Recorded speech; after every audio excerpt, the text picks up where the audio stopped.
राधे राधे, हरे कृष्णा। आप सभी का दिन शुभ और मंगलमय हो। हमारे चैनल पर पौष मास महात्म की सभी कथाएं सुनने के लिए आप सभी श्रोताओं का बहुत बहुत धन्यवाद। आज यानी 14 जनवरी मंगलवार से हिंदू कैलेंडर का 11 चंद्रमास यानी माघ का महीना प्रारंभ हो चुका है और जिसकी समाप्ति 12 फरवरी बुधवार को माघ पूर्णिमा के दिन होगी।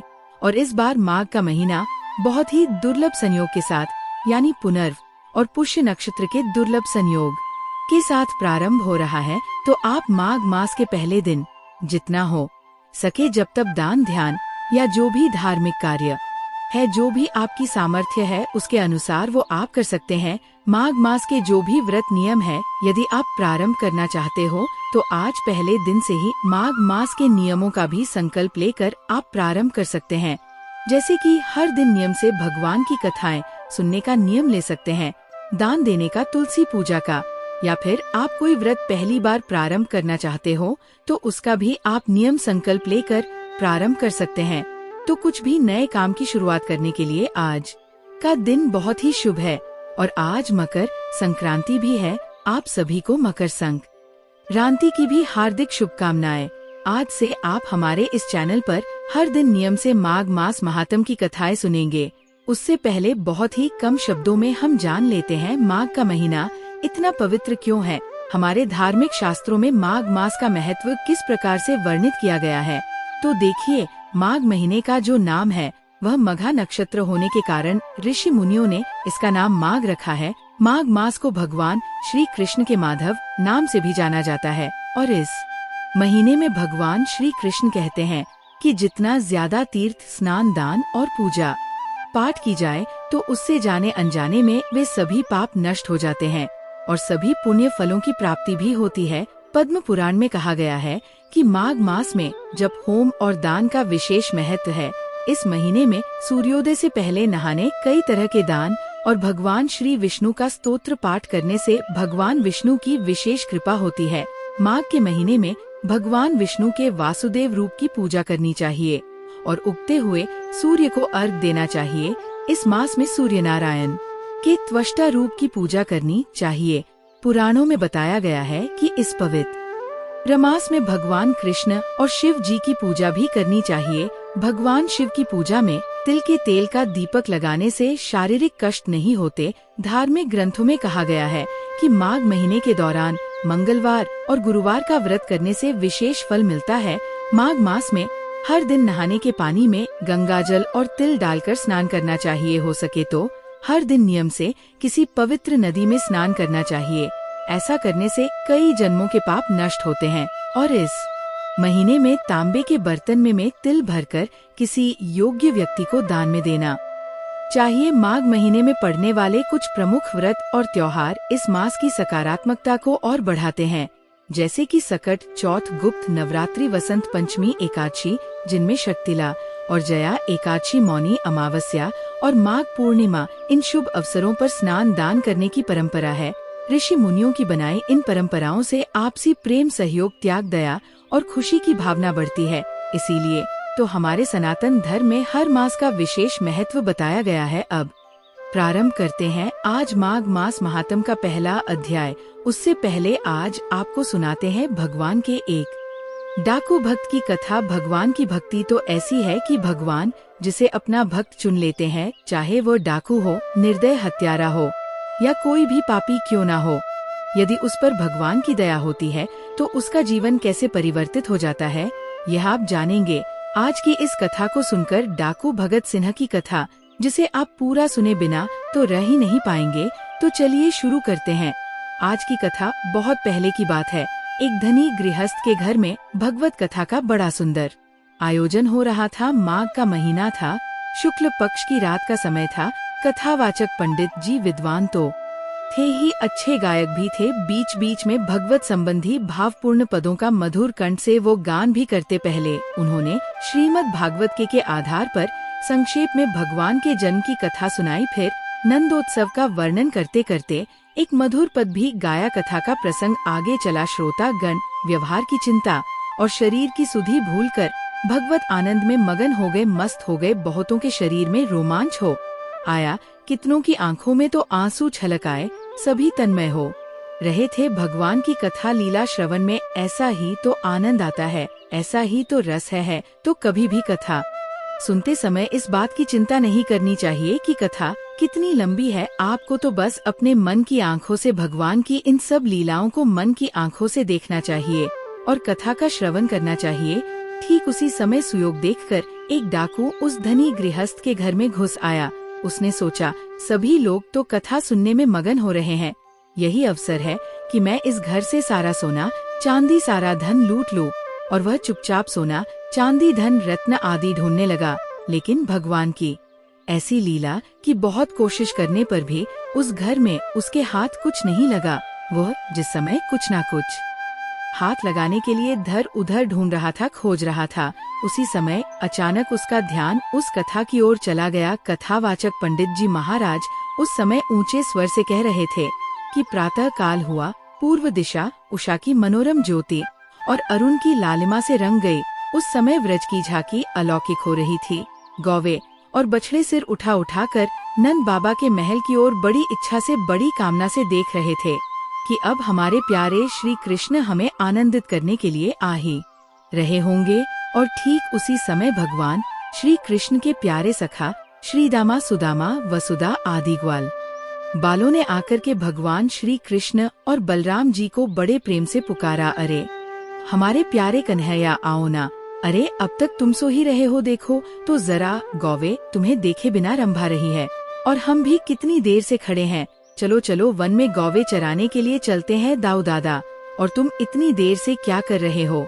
इस तरह की ग्वाल बालों की पुकार और जल्दबाजी देखकर नंद रानी ने अपने प्यारे पुत्रों को बड़े ही मधुर स्वर से पुकार पुकार कर जगाया। फिर मैया ने स्नेह से उन्हें माखन मिश्र का और तरह तरह के पकवान का कलेव करवाकर बड़े चाव से खूब सजाया। लाखों करोड़ों रुपए के गहने, हीरे जवाहरात और मोतियों से जड़े स्वर्णा अलंकार अपने बच्चों को धारण करवाए।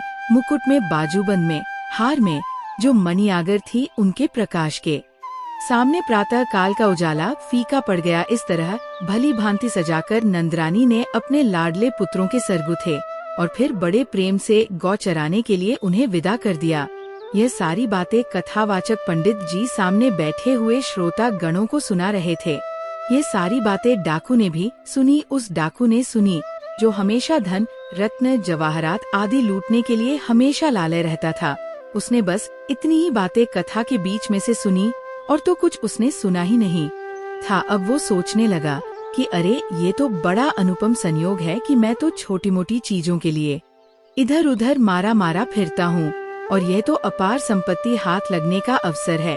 अरे केवल दो ही तो बालक है, बालक ही तो है, और उनके दोनों गालों पर मैंने दो दो चपत चढ़े नहीं कि वह खुद अपने गहने निकाल कर मुझे सौंप देंगे। कथा की ये बातें सुनकर अब डाकू के मन में ये बात आ गई, ये बात घर कर गई कि अब तो चाहे कुछ हो जाए, मुझे उन दोनों बालकों को लूटना ही है जो लाखों करोड़ों रुपए के हीरे जवाहरात पहना करते हैं। मैं तो बेकार ही छोटे मोटी चीजों की चोरी किया करता हूँ। ऐसा सोचकर वो डाकू धनी ग्रस्त के घर से बाहर निकल आया और कथा के समाप्त होने की बाट देखने लगा। बहुत रात बीतने पर कथा समाप्त हुई, तब तक वो डाकू टस से मस नहीं हुआ। भूखा प्यासा वही इंतजार करता रहा। अब भगवान के नाम और जय जयकार के नारों से सारा आकाश गूंज उठा। भक्त गृहस्थ बड़ी नम्रता से ठाकुर जी का प्रसाद ग्रहण करने के लिए सब श्रोताओं से अनुरोध करने लगे। प्रसाद बंटने लगा। इधर ये सब हो रहा था, परंतु डाकू के मन में इन बातों पर कोई भी ध्यान नहीं था। वह तो बस रह रहकर कथावाचक की ओर देख रहा था और उसकी आंखें केवल और केवल कथावाचक पंडित जी की गतिविधि पर जमी हुई थी। कुछ समय के बाद प्रसाद पाकर कथावाचक जी अपने डेरे की ओर चले। डाकू भी उनके पीछे पीछे हो लिया। अब जब पंडित जी खुले मैदान पहुँचे तो डाकू ने पीछे से कुछ कड़े स्वर में पुकार कर कहा, ओ पंडित जी खड़े रहो। पंडित जी के पास दक्षिणा के रुपए पैसे भी थे। वो कुछ डर कर और तेज चाल से चलने लगे। डाकू ने भी पीछे पीछे दौड़ते हुए कहा, पंडित जी जहाँ खड़े हो खड़े रह जाओ, ऐसे भागने से नहीं बच सकोगे। पंडित जी ने देखा कि अब तो छुटकारा ही नहीं है, तो वह लाचार होकर अपनी जगह पर ठहर गए। डाकू ने उनके पास पहुंचकर कहा, देखिए पंडित जी, आप जिन कृष्ण और बलराम की बात कर रहे थे, उनके लाखों करोड़ों रुपए के गहनों का वर्णन कर रहे थे। मुझे बताओ जरा उनका घर कहाँ है, और ये भी बताओ कि वो दोनों गाय चराने के लिए जाते कहाँ है। आप सारी बातें ठीक ठीक बता दीजिए, और अगर जरा भी टाल मटोल की ना तो बस फिर देखिए मेरे हाथों में कितना मोटा डंडा है, ये तुरंत आपके सिर के टुकड़े टुकड़े कर देगा। पंडित जी ने देखा कि उसका लंबा चौड़ा दैत्य सा शरीर बड़ा ही बलिष्ठ है, मजबूत हाथों में मोटी लाठी भी है और आंखों से तो क्रूरता टपक रही है। उन्होंने सोचा हो ना हो यह कोई डाकू ही है, फिर बड़ी हिम्मत बटोर कर उन्होंने कहा कि अरे भाई, तुम्हारा उनसे क्या काम है बताओ। अब की बार डाकू ने थोड़ा और जोर देकर कहा, जरूरत है। पंडित जी बोले, जरूरत? अरे बताने में कुछ अड़चन है क्या भाई? तब डाकू ने कहा, पंडित जी मैं डाकू हूँ और मैं उनके गहने ठना चाहता हूँ। गहने मेरे हाथ लग गए तो आपको भी अवश्य ही कुछ ना कुछ दे दूंगा। और देखिए आप टाल मटोल तो कीजिए मत, जल्दी जल्दी और ठीक ठीक बताइए कहाँ। वो लोग तो पंडित जी ने समझ लिया ये तो वज्र मूर्ख है। अब उन्होंने कुछ हिम्मत करके कहा कि अरे अब इसमें डर किस बात का है, मैं तो तुम्हें सब कुछ बतला दूंगा, लेकिन यहाँ रास्ते में तो मेरे पास पुस्तक नहीं है। मेरे डेरे पर चलो, पुस्तक देखकर सारा पता ठीक ठीक बतला दूंगा। डाकू धन पाने की इच्छा से उनके साथ साथ चलने लगा। डेरे पर पहुंचकर पंडित जी ने किसी से कुछ नहीं कहा, बस चुपचाप पुस्तक बाहर निकाली और वे डाकू को भगवान श्री कृष्ण और बलराम जी के रूप माधुरी सुनाने लगे। उन्होंने कहा कि श्री कृष्ण और बलराम दोनों के ही चरण कमलों में सोने के सुंदर सुंदर नुपुर हैं, जो अपनी रुंझुन ध्वनि से सबके मन मोह लेते हैं। श्याम वर्ण के श्री कृष्ण पीत वर्ण का और गौर वर्ण के बलराम नील वर्ण का वस्त्र धारण कर रहे हैं। दोनों की कमर में बहुमूल्य मोतियों से जड़ी सोने की करधनी शोभायमान है। गले में हीरे जवाहरात के स्वर्ण हार हैं। हृदय पर कौस्तुभ मणि झलमला रही है, और ऐसी मणि जगत में कोई दूसरी है भी नहीं। कलाई में रत्न जट सोने के कंगन, कानों में मणि कुंडल, सिर पर मनोहर मोहन चूड़ा, घुंघराले काले काले बाल, ललाट पर कस्तूरी का तिलक, होठों पर मंद मंद मुस्कान, आंखों से मानो आनंद और प्रेम की वर्षा हो रही है। श्री कृष्ण अपने कर कमलों में सोने की वंशी लिए उसे अधरों से लगाए रहते हैं। उनकी अंग कांति के सामने करोड़ों सूर्य की कोई गिनती ही नहीं। रंग बिरंगे सुगंधित पुष्पों की माला, तोते की सी नुकीली नासिका, कुंद बीज के समान श्वेत दांतों की पात, बड़ा लुभावना रूप है। अजी जब वे त्रिभंग ललित भाव से खड़े होते हैं, देखते देखते नेत्र बंद ही नहीं होते। बाके बिहारी श्री कृष्ण अपनी बांसुरी राधे राधे राधे की मधुर तान छेड़ते हैं, तब बड़े बड़े ज्ञानी भी अपनी समाधि से पिंड छुड़ाकर उसे सुनने के लिए दौड़ पड़ते हैं। यमुना जी के तट पर वृंदावन में कदम वृक्ष के नीचे प्राय उनके दर्शन मिलते हैं। वनमाला धारी श्री कृष्ण और हलधार बलराम। तब डाकू ने पूछा, अच्छा पंडित जी एक बात बताइए, ये सारे गहने मिलाकर कितने रुपयों के होंगे? पंडित जी तो भगवान कृष्ण और बलराम जी के अद्भुत सौंदर्य की झांकी करा रहे थे, और उस लुटेरे डाकू का तो ध्यान बस केवल और केवल उनके द्वारा पहने गए जो गहने थे उनका मूल ही आक रहा था। उनका ध्यान केवल और केवल उनके गहनों पर ही था। तब डाकू ने पूछा, अच्छा पंडित जी ये सारे गहने मिलाकर बताइए तो जरा कितने रुपए के होंगे? पंडित जी ने कहा, ओहो इसकी तो कोई गिनती ही नहीं है, करोड़ों अरबों से भी ज्यादा के हैं। तब डाकू ने सोचा, तो फिर क्या जितने गहनों के आपने नाम लिए हैं वो उनसे भी अधिक पहनते हैं? पंडित जी बोले, और तो क्या संसार की सारी संपत्ति एक और कौस्तभ मणि एक और, फिर भी कोई तुलना ही नहीं है। अब तो डाकू मन ही मन बड़ा प्रसन्न हुआ। डाकू ने आनंद से गदगद होकर कहा, ठीक है और क्या क्या है? तब पंडित जी बोले, वह मणि जिस स्थान पर रहती है ना, वहाँ पर सूर्य के समान प्रकाश हो जाता है, बिल्कुल अंधेरा नहीं रह सकता उस जगह पर, और वैसा रतन तो पृथ्वी में कोई और है ही नहीं। डाकू ने कहा, तब तो फिर पंडित जी उसके दाम भी बहुत ज्यादा होंगे। क्या बोले? तो एक बार भली भांति समझा तो दीजिए।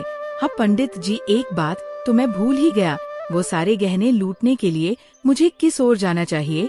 पंडित जी ने उस डाकू को सारी बातें फिर से समझा दी। तब डाकू ने कहा, देखो पंडित जी, आपने तो मुझे सारी बात बता दी, अब मैं जल्दी ही उन्हें लूट कर आपको भी आकर कुछ ना कुछ जरूर दूंगा। अच्छा एक बात तो बताइए, जहाँ वह रहते हैं वह जगह यहाँ से ज्यादा दूर तो नहीं है ना? अच्छा एक बात तो बताइए, मैं एक ही रात में पहुँच जाऊँगा वहाँ पर? अच्छा हाँ, एक और बात बताइए पंडित जी, क्या वो हर दिन गौवे चराने जाते हैं? ऐसा तो नहीं किसी दिन घर पर ही रह जाते हो? पंडित जी ने कहा हाँ। और तो क्या वो तो हर दिन नियम से गौवे चराने जाते हैं? डाकू के मन में एक डर ये भी लग रहा था कि कहीं वह उन्हें लूटने जाए, उनका इंतजार करते रहे और उस दिन श्री कृष्ण और बलराम गौ को चराने के लिए ही ना लेकर आए, तो उसने अपने मन का सारा संदेह पंडित जी के माध्यम से दूर करने का प्रयास किया। अब पंडित जी कहने लगे कि वो ठीक प्रातः काल आते हैं, उस समय थोड़ा थोड़ा अंधेरा भी रहता है। तो डाकू कहने लगा कि ठीक है पंडित जी, मुझे सारी बातें समझ में आ गई। हाँ, तो अब बताइए जरा मुझे किधर जाना चाहिए? पंडित जी बोले, ठीक उधर बराबर उत्तर की ओर चले जाओ, तुम्हें वहीं मिल जाएंगे श्री कृष्ण और बलराम। अब तो डाकू पंडित जी को प्रणाम करके वहाँ से चल पड़ा। अब पंडित जी मन ही मन हंसने लगे, देखो ये कैसा पागल है। अब थोड़ी देर के बाद उन्हें उस डाकू की चिंता होने लगी। सोचने लगे कि ये मूर्ख 2-4 दिन तो ढूंढने का प्रयास करेगा, फिर लौटकर ये कहीं यहीं वापस आकर मुझ पर ही अत्याचार करने लगा। तो कहीं ये सोचने लगा कि मैंने जो पता बताया था, जिस तरह की झांकी मैंने करवाई थी, जिस तरह के हीरे जवाहरात मैंने बताए थे, वो सब उसे ना मिला तो फिर वो क्या करेगा? वो तो लौटकर मुझे ही परेशान करेगा। किंतु नहीं, वह बड़ा विश्वासी है, लौटकर आएगा ना तो एक रास्ता और बतला दूंगा। अब तक इतना तो मुझे समझ में आ ही गया है कि वह मुझ पर विश्वास बहुत करता है और फिर करोड़ों अरबों रुपए के गहने पाने के लिए वह तो किसी दूसरे रास्ते पर भी चला जाएगा। और जब मैं उसे दूसरा रास्ता बता दूंगा, तब तक तो मैं कथा समाप्त करके यहाँ से चलता बनूंगा। इससे पिंड छुड़ाने का और उपाय ही क्या बचा है मेरे पास? अब पंडित जी इस तरह की बातें मन ही मन सोचकर कुछ निश्चिंत हो गए। उधर पंडित जी से सारा रास्ता, सारा पता जानकर वह डाकू अपने घर गया। उसकी भूख, प्यास, नींद सब उड़ गई। वो रात दिन गहनों की बात सोचा करता। चमकीले गहनों से लदे दोनों नयन मन हरन बालक उसकी आंखों के सामने नाचते रहते।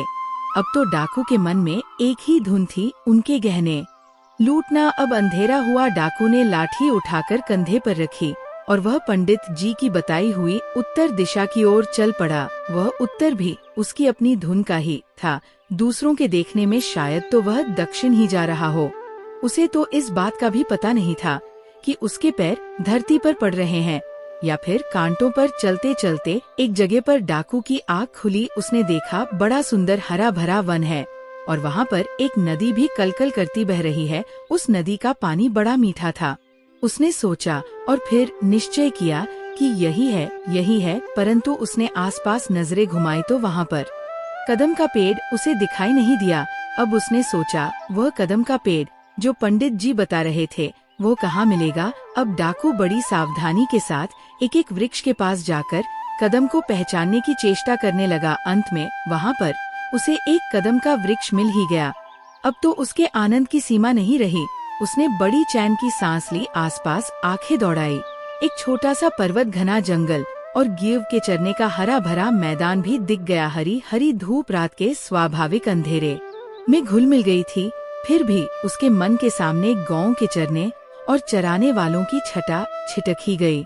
जैसा जैसा वृतांत पंडित जी ने बताया था, वैसा वैसा कुछ कुछ उसके मन की आंखों के सामने चलने लगा। अब डाकू के मन में एक ही विचार था कि कब सवेरा हो, कब अपना काम बने। अब वह एक एक क्षण सावधानी से देखता और सोचता कि अब सवेरा होने में भला कितनी देर है। जैसे जैसे रात बीतती, वैसे वैसे उसकी चिंता, उद्वेग, उत्तेजना, आग्रह और आकुलता भी बढ़ती जाती। अब वो कदम पर चढ़ गया और देखने लगा कि किसी और उजाला तो नहीं हुआ, कहीं से वंशी की आवाज तो नहीं आ रही है ना। उसने अपने मन को समझाया कि अरे अभी तो सवेरा होने में देर है, मैं जैसे ही वंशी की धुन सुनूंगा वैसे ही उन पर टूट पड़ूंगा, सब कुछ लूट कर ले जाऊंगा, कुछ नहीं छोड़ूंगा। ऐसा सोचता हुआ वो बड़ी उत्कंठा के साथ सवेरा होने का इंतजार करने लगा। देखते देखते मानो किसी ने प्राची दिशा का मुख रोली के रंग से रंग दिया। डाकू के हृदय में आकुल और भी बढ़ गई। वह पेड़ से कूदकर जमीन पर आया, परंतु वंशी की आवाज सुनाई न पड़ने के कारण फिर से उछलकर कदम पर चढ़ गया। वहाँ भी किसी प्रकार की कोई आवाज सुनाई नहीं पड़ी, क्योंकि पंडित जी ने तो कहा था कि श्री कृष्ण और बलराम तो उस समय आते हैं जब सुबह का हल्का हल्का सा अंधेरा हो रहा होता है। अब तो सुबह भी होने लगी, किसी का कोई अता पता ही नहीं था। उसका हृदय इंतजार करते करते मानो क्षण पर क्षण फटता जा रहा था। अभी अभी उसका हृदय विहर उठता था, लेकिन यह क्या, उसकी आशा अब पूरी हो गई। दूर कहीं बहुत दूर से वंशी की सुरीली स्वर लहरी लहरा रही है। सुनते ही वह तो झटपट वृक्ष से ऊंचे से ही कूद पड़ा। हाँ ठीक है, अरे बांसुरी ही तो है ना, अच्छा ये स्वर तो और पास आता जा रहा है। उसने सोचा, पंडित जी ने जो लोग बताए थे, जो श्री कृष्ण और बलराम के बारे में बताया था, वह तो अब इसी दिशा में आ रहे हैं। अब डाकू जो था वो आनंद के आवेश में अपनी सुध बुध खो बैठा। इतना व्याकुल था वो सब कुछ पाने के लिए कि वह व्याकुलता के मारे मूर्छित होकर धरती पर ही गिर पड़ा। कुछ ही क्षणों में उसकी बेहोशी दूर हुई, आंखें खुली, उठकर खड़ा हो गया। देखा तो पास ही जंगल में एक दिव्य शीतल प्रकाश चारों ओर फैल रहा है। उस मनोहर प्रकाश में दो भुवन मोहन बालक अपने अंग की अलौकिक छटा बिखेर रहे हैं। गौवे और बाल गोपाल उनके आगे आगे कुछ दूर निकल गए हैं। डाकू ने उन्हें देखा, अभी पुकार भी नहीं पाया था कि मन मुक्त हो गया। आहा, कैसे सुंदर चेहरे हैं और इनकी आंखों से तो मानो अमृत ही बरस रहा है। इनके तो अंग अंग बहुमूल्य आभूषणों से भरे हैं। हाय अरे हाय, इतने नन्हे नन्हे सुकुमार बालकों को माँ बाप ने अपनी गौएं चराने के लिए आखिरकार भेज कैसे दिया।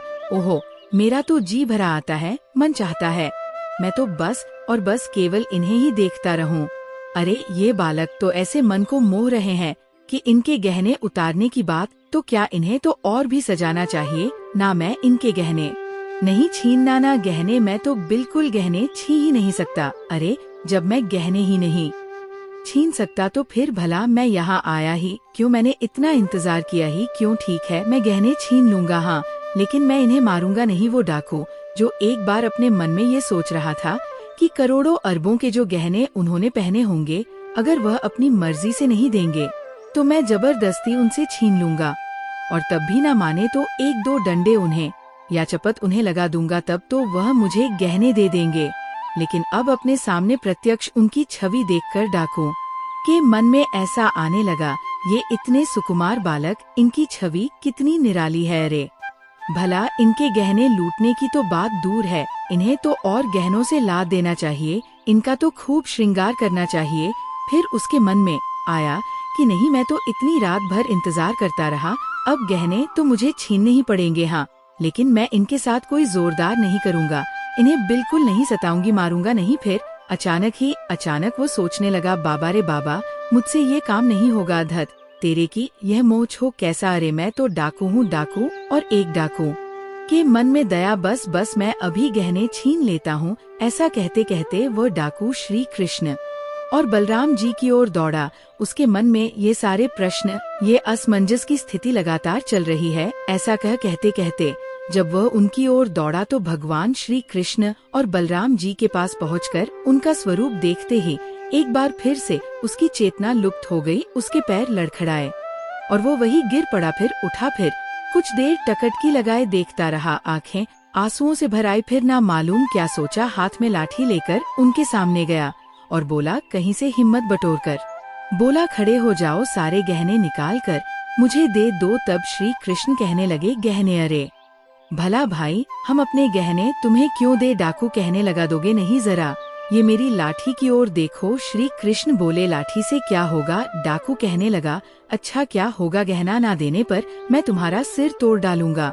और क्या होगा? श्री कृष्ण कहने लगे, नहीं, हम लोग तो अपने गहने बिल्कुल नहीं देंगे। अब श्री कृष्ण भी जिद करने लगे, डाकू भी जिद पड़ गया, कहने लगा, अभी अभी मैं कान पकड़ के ठूंगा और सारे गहने छीन छान कर तुम दोनों को नदी में फेंक दूंगा। अब तो श्री कृष्ण जोर से कहने लगे, बाप रे बाप, बाबा ओ बाबा। अब तो डाकू ने झपट कर अपने हाथ से श्री कृष्ण का मुंह दबाना चाहा। उसने सोचा कहीं जोर से चिल्लाए तो इनकी सहायता करने के लिए आसपास के लोग ना आ जाए, लेकिन स्पर्श करते ही उस डाकू के सारे शरीर में मानो बिजली कौंध गई, बिजली दौड़ गई हो। वो अचेत होकर धड़ाम से वही धरती पर गिर पड़ा। कुछ क्षणों के बाद जब उसे होश आया तब वह श्री कृष्ण से बोला, अरे तुम दोनों कौन हो? मैं जो तुम दोनों को देखता हूँ त्यों त्यों तुम मुझे और सुंदर और मधुर और मनोहर क्यों देख रहे हो? मेरी आंखों की पलकें पढ़नी बंद हो गई। हाय हाय, मुझे रोना क्यों आ रहा है और मेरे शरीर के सारे रोए क्यों खड़े हो गए। मैं जान गया कि तुम दोनों देव हो, मनुष्य नहीं हो। श्री कृष्ण मुस्कुरा कर कहने लगे, नहीं, हम मनुष्य हैं, हम तो ग्वाल बाल हैं, हम तो ब्रिज के राजा नंद बाबा के पुत्र हैं। तब डाकू कहने लगा, आहा, कैसी मनोहर मुस्कान है। अच्छा जाओ जाओ, तुम लोग गौवे चराओ, मैं तुम्हारे गहने नहीं लूटू। जाओ, मेरी आशा दुरा, सब मेरी चाह सारी मिट गई। अब तुम लोग मुझसे बिल्कुल भी मत डरो, मैं तुम्हारे गहने नहीं छीना, बल्कि मैं ये चाहती हूँ कि तुम दोनों के सुकुमार अंगों में मैं अपने हाथों से और भी गहने पहनाओ। जाओ, हाँ, यहाँ से चले जाओ। और फिर एक बार अपने दोनों लाल लाल चरण कमलों को जरा जाने से पहले मेरे सिर पर तो रख दो। हाँ, जरा अपने हाथ तो इधर करो, मैं एक बार तुम्हारी इन सुकुमार हथेलियों का चुंबन करके अपने प्राणों को तुम कर लूं। ओ, तुम्हारा स्पर्श कितना शीतल, कितना मधुर है। मैं धन्य हो गया, तुम्हारे मधुर स्पर्श से मेरे हृदय की ज्वाला शांत हो रही है, सारी आशा अभिलाष ही मिट गई। जाओ, हाँ, अब तुम दोनों जाओ, मेरी भूख प्यास भी मिट गई। अब तो मुझे कहीं और जाने की इच्छा ही नहीं होती। अब तो मैं यहीं रहूंगा, तुम दोनों रोज इसी रास्ते से जाओगे ना। एक बार, केवल एक क्षण के लिए हर दिन, हाँ, ध्यान रखना, हर दिन मुझे दर्शन देकर जाना है। और देखो, भूलना नहीं, किसी दिन आओगे नहीं दर्शन देने के लिए तो याद रखो, मेरे प्राण उसी दिन छट्टा कर छूट ही जाएंगे। इसलिए इतना वचन तो देकर जाना कि यहाँ से तुम दोनों हर दिन मुझसे मिलकर जरूर जाओगे। तब श्री कृष्ण कहने लगे कि अच्छा, एक बात बताओ, अब तुम हम लोगों को मारोगे तो नहीं और ये हमारे गहने तो नहीं छीन लोगे? हाँ, ऐसी प्रतिज्ञा करो तो हम लोग प्रतिदिन आ सकते हैं। डाकू ने सोचा, प्रतिज्ञा? अरे भगवान की शपथ, मैं तुम लोगों को कभी नहीं मारूंगा। तुम्हें मार सकता है भला इस संसार में कोई? अरे तुम्हें तो देखते ही सारी शक्ति ही गायब हो जाती है, मन ही हाथ से निकल जाता है। फिर तुम्हें कौन मारे, कैसे मारे? अच्छा, तुम लोग जाओ, मैं तुम्हें कुछ नहीं कहूँगा। तब श्री कृष्ण कहने लगे, अच्छा, तुम आए तो थे हमें लूटने के लिए और तुम हमें अब लूटना भी नहीं चाहते, तुमने हमें मारा भी नहीं। अच्छा, अगर हम तुम्हें अपना कोई गहना दे जाए, खुद से ही सारे गहने दे जाए तो क्या तुम ले लोगे? डाकू ने सोचा, गहने, अब भला गहने क्या करेंगे? अब तो मुझे कुछ भी नहीं चाहिए, अब तो मेरे अंदर लेने की इच्छा ही समाप्त हो गई। तब श्री कृष्ण कहने लगे, अरे क्यों नहीं, ले लो, हम अपनी इच्छा से तुम्हें दे रहे हैं। डाकू कहने लगा, तुम दे रहे हो, तुम मुझे दे रहे हो? अच्छा, तब तो मुझे लेना ही पड़ेगा। लेकिन जब तुम दोनों वापस अपने घर जाओगे और तुम्हारे गहने सारे गायब होंगे, तब तो तुम्हारे माँ बाप तुम पर नाराज होंगे और तुम्हें फिर मारेंगे। तब क्या होगा? श्री कृष्ण बोले, नहीं नहीं, हम राजकुमार हैं, हमारे पास तो ऐसे बहुत सारे गहने हैं, जाने कितने गहने हैं। तुम चाहो तो तुम्हें और भी बहुत सारे गहने हम दे सकते हैं। डाकू कहने लगा, हाँ, मैं क्या करूँगा, हाँ, परंतु तुम्हारी बात टाली भी तो नहीं जा सकती। अब तुमने कहा है ना, तो तुम्हारे पास गहने हैं, तो फिर एक बात बताओ, क्या तुम्हारे पास और बहुत सारे गहने हैं? अच्छा, सच बताओ।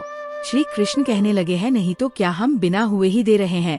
लो, तुम पहले इन गहनों को ले जाओ, हमारे पास बहुत सारे गहने हैं, तुम हमारे गहनों की चिंता मत करो। भगवान श्री कृष्ण अपने शरीर से गहने उतार कर उस डाकू को देने लगे। तब डाकू ने कहा, देखो भाई, अगर तुम देना ही चाहते हो तो मेरा ये दुपट्टा ले लो और इसमें अपने हाथों से बांध दो। किंतु देखो लाला, अगर तुम मेरी इच्छा जानकर बिना मन के दे रहे हो तो मुझे ये नहीं चाहिए।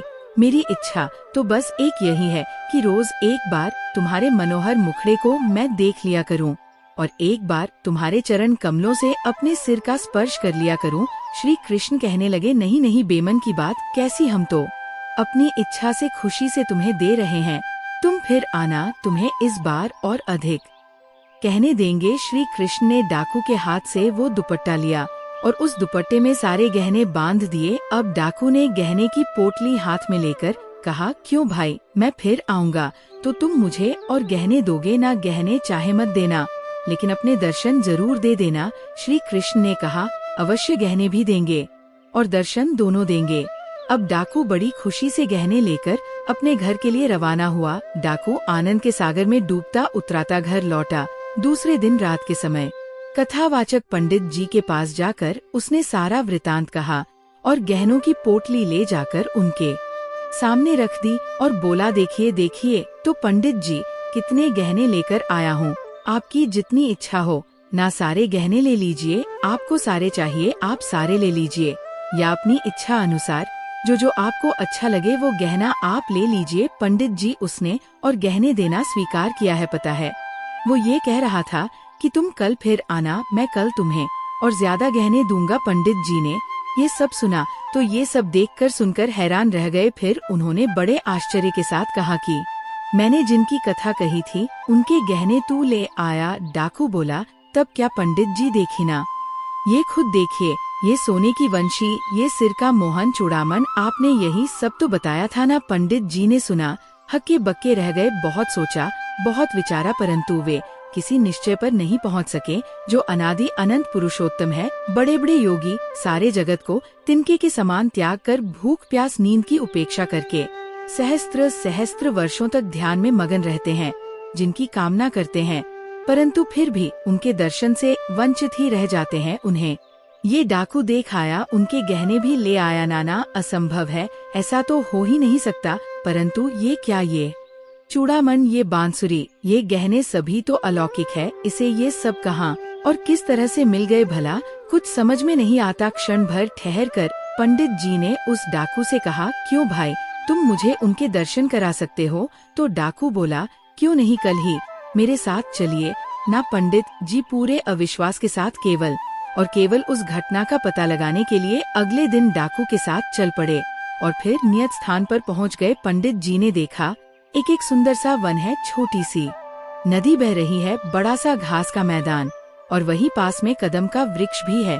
वो वृक्ष तो नहीं है और ना ही वह नदी यमुना है, पर है कुछ वैसा ही। रात बीत गई, सवेरा होने के पहले ही डाकू ने कहा, देखिए पंडित जी, आप तो नए आदमी है, आप किसी पेड़ की आड़ में छुप जाइए, वो कहीं आपको देख कर ना आए तो अब प्रातःकाल होने में देर भी नहीं है, अभी आएगा, देख लेना। डाकू पंडित जी से बात कर ही रहा था कि तभी मुरली की मोहक ध्वनि उसके कानों में पड़ी और बोल उठा, सुनिए सुनिए पंडित जी, बांसुरी बज रही है, कितनी मधुर, कितनी मोहक, अरे आप सुन रहे हैं ना? पंडित जी ने कहा, कहाँ जी, मैं तो कुछ भी नहीं सुन रहा। अरे क्या तुम पागल हो गए हो? डाकू कहने लगा, पंडित जी पागल, अरे नहीं, जरा ठहरना, अभी आप उसे देखेंगे तो थोड़ी देर, जरा आप इंतजार तो कीजिए, बिल्कुल अभी आप उसे देखेंगे, रुकिए, मैं जरा पेड़ पर चढ़कर देखता हूँ कि वह अभी कितनी दूर है। अब डाकू ने कदम के वृक्ष पर चढ़कर देखा, फिर कहा, पंडित जी अब वो बहुत दूर नहीं है, बस आ ही रहा है। उतरकर उसने देखा कि थोड़ी दूर पर वैसा ही विलक्षण प्रकाश फैल रहा है जैसा एक दिन पहले फैला था। वो आनंद के मारे पुकार उठा, पंडित जी वो है, उसके शरीर की दिव्य ज्योति सारे वन को चमका रही है। पंडित जी कहने लगे, लेकिन मैं तो कुछ भी नहीं देख पा रहा। डाकू कहने लगा, ऐसा क्यों पंडित जी, वो इतना पास है, देखिए ना कितना प्रकाश फैला हुआ है, फिर भी आप उसे नहीं देख पाते। अजी, आप जंगल, नदी, नाला सब कुछ देख रहे हैं और उसको नहीं देख पा रहे। पंडित जी बोले, हाँ भाई, मैं तो नहीं देख पा रहा। देखो, अगर सचमुच वे हैं तो तुम जरा उनसे कहो कि आज तुम जो देना चाहते हो वो सब इसी ब्राह्मण के हाथ पर दे दो। डाकू ने स्वीकार कर लिया। अब तक भगवान श्री कृष्ण और बलराम जी डाकू के पास आकर खड़े हो गए थे। डाकू ने कहा, आओ आओ, मैं आ गया हूँ, मैं तो तुम्हारा ही इंतजार कर रहा था, तुम्हारी ही बात चो रहा था। श्री कृष्ण ने कहा, गहने लोगे? डाकू ने कहा, नहीं भाई, आज मैं गहने नहीं लूंगा, जो तुमने दिए थे वो भी तुम्हें ही देने के लिए लौटा लाया हूँ, तुम अपना सब कुछ ले लो। लेकिन भैया, ये पंडित जी मेरी बात पर विश्वास नहीं कर रहे, इन्हें विश्वास कराने के लिए ही मैं इन्हें अपने साथ लिवा कर लाया हूँ। मैं तो तुम्हारी वंशी की ध्वनि सुन रहा हूँ, तुम्हारी अंग कांति से चमकते हुए वन को देखता हूँ, तुम्हारे साथ बातचीत करता हूँ, परंतु ये पंडित जी सब कुछ देख सुन नहीं पा रहे जो मैं देख पा रहा हूँ। अगर तुम इन्हें नहीं दिखोगे ना तो ये मेरी बात पर विश्वास नहीं करेंगे। श्री कृष्ण बोले, अरे भैया, अभी ये मेरे दर्शन के अधिकारी नहीं हुए हैं, बूढ़े विद्वान या फिर पंडित हैं तो क्या हुआ? डाकू बोला, नहीं भाई, मैं बलिहारी जाऊं तुम पर, उनके लिए जो कहो वही कर दूं, परंतु एक बार, बस एक बार इन्हें अपनी बाकी झांकी जरूर दिखा दो। श्री कृष्ण ने हंसकर कहा, अच्छी बात, तुम मुझे और पंडित जी को एक साथ स्पर्श करो। डाकू के ऐसा करते ही पंडित जी की दृष्टि दिव्य हो गई और फिर उन्होंने मुरली मनोहर पीताम्बर धारी श्याम सुंदर की बांकी झांकी के दर्शन किए। फिर तो दोनों निहाल होकर भगवान के चरणों में गिर पड़े। प्रेम से बोलिए, बाके बिहारी लाल की जय। ऐसे हैं ठाकुर जी अपने किस भक्त पर कब कृपा करते हैं, कोई ठोर ठिकाना नहीं। कहा तो एक कथावाचक पंडित जी जो दिन रात भगवान की कथाएं लीलाएं सुनाया करते थे, दिन रात पूजा भक्ति किया करते थे, और एक डाकू जो सिर्फ लूटपाट किया करता था। कैसे भगवान ने उस पर रीझ कर उसे ही दर्शन दे दिए और महिमा तो देखी। ठाकुर जी की डाकू के माध्यम से ही उन पंडित जी को उनकी बाकी छवि देखने का सौभाग्य भी प्राप्त हुआ। तो ऐसी लीलाएं हैं ठाकुर जी की, बस मन की भक्ति सच्ची होनी चाहिए। जाने कब कहाँ ठाकुर जी मिल जाए। आपको यह कहानी कैसी लगी कमेंट बॉक्स में जरूर बताइएगा। आपको आने वाली हर कथाओं में इसी तरह से ठाकुर जी की तरह तरह की लीलाओं की कथाएं सुनने को मिलेंगी।